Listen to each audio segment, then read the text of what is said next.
2027 के लिए active mode में मायावती। बसपा सुप्रीमो के निशाने पर सीएम योगी और भाजपा सरकार। क्या भाजपा के सहारे बाउंस बैक करना चाहती है बीएसपी? मायावती का तेवर तो वही है, लेकिन रुख अचानक बदल गया है।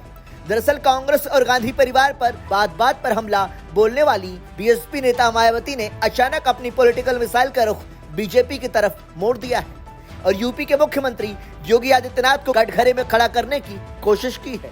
मायावती का कहना है, सरकार की आर्थिक नीतियां और स्कीम गरीबों, दलितों, आदिवासियों, पिछड़ों और बाकी मेहनतकश लोगों के हित में नहीं है। दरअसल बीएसपी के भीतर हुए ताबड़तोड़ एक्शन के बाद मायावती का नया रूप देखने को मिला है। तो ऐसे में सवाल उठता है कि क्या मायावती वास्तव में बीएसपी को लेकर उठते सवालों का जवाब एक्शन से देने का फैसला कर चुकी हैं। मायावती का बीजेपी और सीएम योगी पर हमला।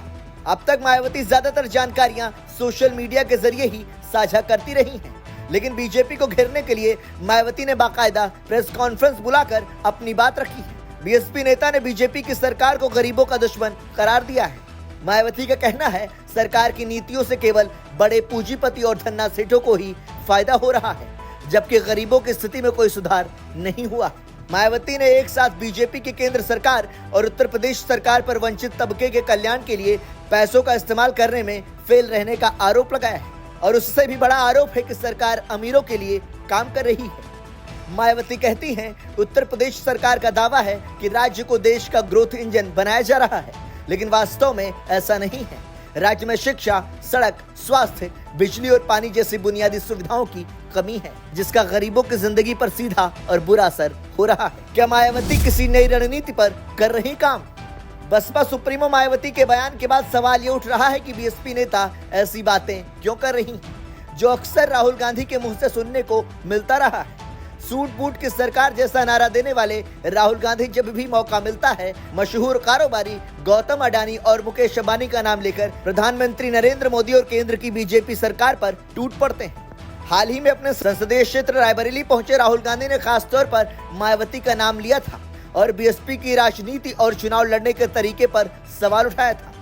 राहुल गांधी ने पहले भी एक बार मायावती को कांग्रेस का ऑफर ठुकरा देने का दावा किया था, जिसमें कांग्रेस के सपोर्ट से उनको मुख्यमंत्री बनाए जाने की बात कही गई थी।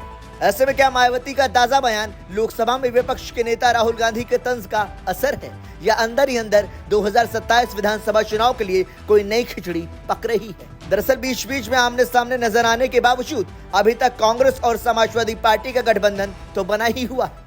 भले ही राहुल गांधी का क्षेत्रीय दलों के प्रति रुख न बदल रहा हो और अखिलेश यादव भी संसद में भी कांग्रेस को कटघरे में खड़ा करते रहे हों, लेकिन दोनों दलों का गठबंधन टूट जाने की कोई सार्वजनिक घोषणा तो सामने अभी तक नहीं आई है। वहीं अब तक मायावती का ऐसा कड़ा रुख कांग्रेस और गांधी परिवार के खिलाफ ही देखने को मिलता रहा है, लेकिन बड़े दिनों बाद मायावती ने प्रेस कॉन्फ्रेंस बुलाकर बीजेपी की केंद्र और यूपी सरकार को सख्त लहजे में रिएक्ट किया है, और वो भी गरीबों के दुश्मन और अमीरों की हितैषी करार दिया है। कि कांशीराम के बहुजन आंदोलन को बढ़ाने की कवायद। हाल ही में मायावती ने बीएसपी के अंदर फटाफट एक के बाद एक कई एक्शन लिए हैं और अशोक सिद्धार्थ से शुरू होकर मामला आकाश आनंद और भाई आनंद कुमार तक पहुंच गया है। ऐसा लगता है जैसे मायावती ने ये सब नगीना सांसद और आजाद समाज पार्टी के मुखिया चंद्रशेखर आजाद के बढ़ते प्रभाव को देखते हुए किया हो, क्योंकि मायावती पर बहुजन आंदोलन से भटक जाने का आरोप लगने लगा है।